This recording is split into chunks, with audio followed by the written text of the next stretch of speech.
Good afternoon friends. आज का दिन देख लेते हैं 13 मार्च 2024। फ्रेंड्स, हमने बैंक निफ्टी 47,300 के पुट को इस लेवल से बाय किया है। 509 से हमने बाय किया है, जिसका स्टॉप लॉस हमने कंसिडर किया है 428 का, जो आपको यहाँ पे नजर आ रहा होगा। तो इस जगह से हमने बाय किया है। हमने इसको यहाँ पे बाय किया था, इस वाली कैंडल पे। तो बहुत टाइम से प्राइस उस रेंज पे ही अभी ट्रेड कर रहा है। हमने यहाँ पे 428 का स्टॉप लॉस यहाँ पे कंसिडर किया हुआ है, आप यहाँ देख सकते हो। और हमारा आज के दिन के लिए जो टारगेट हमने कंसिडर किया है वो 759 का किया है। हमें लग रहा है कि कहीं ना कहीं पुट का प्राइस इस वाले हाई को ब्रेक करके इस रेंज के आसपास जा सकता है। तो इसीलिए हमने बड़ा टारगेट एक्सपेक्टेशन किया है। और हमारी एंट्री प्राइस से टारगेट तकरीबन 250 पॉइंट का है, और एसएल अराउंड 70 पॉइंट के आसपास का होता है। यानी कि अगर रिस्क रिवॉर्ड रेशियो कैलकुलेट किया जाए तो 1:3.5 का रिस्क रिवॉर्ड रेशियो होता है, जो इंट्राडे ट्रेड में बहुत ही हेल्दी रिस्क रिवॉर्ड रेशियो माना जाता है। फ्रेंड्स, यहाँ पे मैं आपको ऑर्डर बुक दिखा देता हूँ कि ये हमारा ट्रेड में अभी करीब 500 रुपीज के आसपास, 600 के आसपास का प्रॉफिट चल रहा है। मॉर्निंग में हमने एक कॉल साइड का ट्रेड किया था, जिसमें हमने यहाँ पे स्टॉप लॉस लिया हुआ है। तो यहाँ थोड़ा सा लॉजिक समझ लेते हैं। और लॉजिक समझने के लिए सबसे पहले हम बैंक निफ्टी में आ जाते हैं, और बैंक निफ्टी के चार्ट में थोड़ा हम यहाँ पे एनालिसिस करते हैं। तो एनालिसिस में ये है कि प्राइस में यहाँ से एक अप डायरेक्शन का मोमेंटम आया था, और इस मोमेंटम के बाद पिछले 3 दिन से लोअर लो फॉर्मेशन यहाँ पे बनता हुआ नजर आ रहा है। हेल्दी प्राइस में जो गिरावट देखी गई थी वो इस दिन देखी गई थी, और इसका जो लोअर वीक एरिया है वो जैसे ही ब्रेक हुआ तो हमें एक कंफर्मेशन यहाँ पे मिल गया कि अब शायद प्राइस में कल का लो टूटने की संभावना अब खुल गई है। तो इस कंडीशन को ध्यान में रखते हुए हमने इस ट्रेड को एग्जीक्यूट किया है।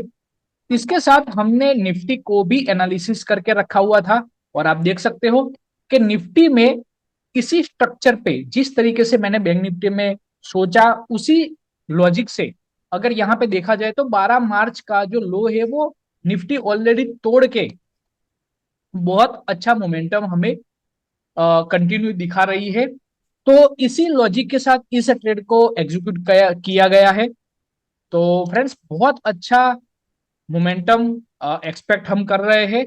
आप देख सकते हो कि प्राइस में इतना टाइम वेट करने के बाद भी प्राइस स्टेबल रहा है, और हमें एक्सपेक्टेशन है कि सेकंड हाफ यानी कि आज बैंक निफ्टी की एक्सपायरी है, तो जिस तरीके से निफ्टी में गिरावट देखी गई है उसी तरीके से बैंक निफ्टी में भी गिरावट होने की संभावना है। और अगर ये गिरावट होती है एक्सपायरी की, तो हमें हमारा टारगेट यहाँ पे मिलने की पूरी पूरी संभावना यहाँ पे पॉसिबल में लग रही है। तो आराम से इस ट्रेड को एग्जीक्यूट होने देंगे, और देखेंगे कि क्या आज हमें इस ट्रेड से रिजल्ट क्या मिल पाता है।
Welcome back friends. आप देख सकते हो 13 मार्च 2024, अभी 3:21 हो रहा है। फ्रेंड्स, यहाँ मॉर्निंग में हमने इस कैंडल पे अपने पोजीशन को एग्जीक्यूट किया था, जो आपने पार्ट 1 में देखा होगा, जहां पे हमने 47,300 के पुट को बाय साइड में ट्रेड किया था। और काफी समय कंसोलिडेशन होने के बाद प्राइस में एक मोमेंटम देखने को मिला। ये प्राइस मूवमेंट काफी देर के बाद अ, ये प्राइस मूवमेंट काफी देर के बाद यहाँ पे हमें एक ब्रेकआउट देते हुए नजर आई। और इसी ब्रेकआउट पे फ्रेंड्स आप देख सकते हो कि ये जो एक रेजिस्टेंस लेवल था, जहां पे ब्रेकआउट आने के बाद एग्जैक्टली वहां पे सपोर्ट बना के प्राइस में एक अच्छा मूवमेंट आया। उसके बाद अगेन प्राइस उसी लेवल पे आया और वहां से ही प्राइस ने हमारे टारगेट की दिशा में एक अच्छी खासी मोमेंटम हमें दिखाई। बहुत पेशेंस इस ट्रेड में हमने आज रखा हुआ था। काफी जो ट्रेडर होते हैं वो ये चीज फेस नहीं कर पाते। यहाँ पे जो आप देख सकते हो कि प्राइस मोर देन 2 से ढाई घंटे तक प्राइस एक ही रेंज में मूव करता रहा। फिर भी हमने हमारे जो रूल्स है, डिसिप्लिन है, उसको यहाँ पे बनाए रखा। और हम हमारे स्टॉप लॉस 428 को लेके यहाँ पे बैठे रहे थे। जब प्राइस में मोमेंटम आया तो उस मोमेंटम के बाद यहाँ पे वापस हमने हमारे डिसिप्लिन को बनाए रखा कि हमने जो टारगेट डिसाइड किया है वहां पर ही हम एग्जिट करेंगे। और अभी 3:20 पे टाइम ना होने की वजह से हमने इस वाले एरिया पे प्राइस को एग्जिट किया है। तो फ्रेंड्स, हम देख लेते हैं कि हमारा जो एग्जिट हुआ वहां से टोटल हमें आज कितने पॉइंट का मोमेंटम मिला है। हमारा जो एग्जिट हुआ है वो 714 रुपए पे हुआ है। तो ये हमारा एग्जिट प्राइस है। तो यहाँ पे मैं उस वाले टारगेट को रिवाइज कर देता हूं।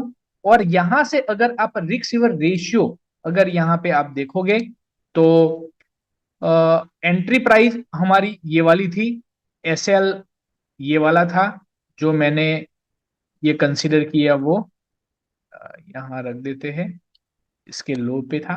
और जो टारगेट आया वो आप देख सकते हो कि करीब 1:2.55। फ्रेंड्स, इस ट्रेड में जो मैं टारगेट तो रिस्क रेशियो के हिसाब से आपको बता रहा हूं, बट इंपॉर्टेंट होता है कि इतने पॉइंट ऑप्शन के अंदर बैंक निफ्टी में कैचअप करना सिर्फ सिंगल ट्रेड में।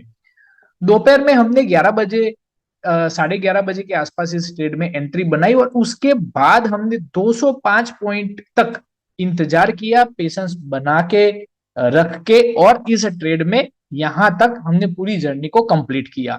तो ज्यादातर जो ट्रेडर होते हैं वो छोटे छोटे मूव कैचअप करते हैं, 20 30 40 पॉइंट। उसमें ज्यादातर ट्रेडरों का जो अकाउंट होता है वो ग्रो नहीं कर पाता है, बिकॉज कि जब वो दो 20 30 पॉइंट इकट्ठा करते हैं और जब उनको लॉस होता है तो बड़ा हो जाता है, यानी कि उनका जो छोटा छोटा प्रॉफिट है वो एक या दो लॉस लेके चले जाते हैं। उसके कारण उनकी पूरी मेहनत जो है वो वेस्ट हो जाती है। तो ऑलवेज हम हमारे व्यूअर्स और हमारे जो फॉलोअर है, हमारे जो ट्रेडर भाई है, उनको हम ऑलवेज ये चीज बताते हैं कि कभी भी जब आप ट्रेडिंग करने बैठते हो या प्लान बनाते हो तो ऑलवेज आपका जो रिस्क रेशियो है वो बहुत अच्छा होना चाहिए, बहुत ज्यादा रिस्क वाला सेटअप होना चाहिए, उसी सेटअप पे ट्रेड करना चाहिए। तो फ्रेंड्स, इसी तरीके के एनालिसिस के साथ हम आप तक रेगुलर वीडियो पहुंचाते रहेंगे। और यहाँ पे इस वीडियो को अब एंड करते हैं। अब हमारी मुलाकात होगी हमारे नेक्स्ट एजुकेशन वीडियो में। तब तक के लिए धन्यवाद।